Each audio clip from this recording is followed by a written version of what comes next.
Ayan po mga ka-G, nispayan ko muna ang ating salamin para at least malibis po siyang bumaba sa katumaas. Medyo ano na rin po kasi magaspang na po ang packet niya. Kaya agad kong ginawa po.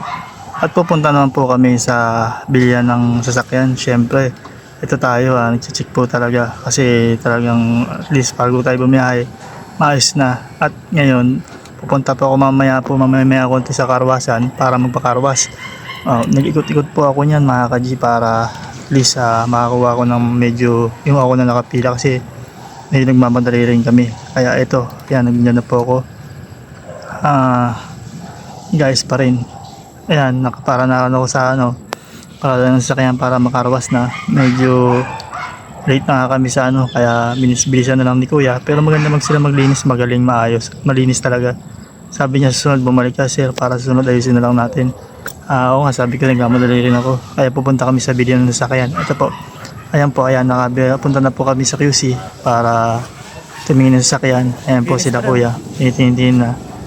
Syempre, maraming salamat po sa mga nagko-comment, nag-share ng ating video. Syempre tayo, tagutulong pa rin tayo sa ating pangarap. Magsipag lang tayo at mangarap at panalangin sa ating Panginoon nating Diyos. Yan, siya lang naman pala gagabay sa atin at tutulong sa atin. Medyo hapon na nga rin kami nakarating na. Alas medya, ayan, pauwi na daw kami, okay na. Ito po, ayan, nandito na ako sa kaya nakauwi na sa garahe. Ayan po, medyo pagod pero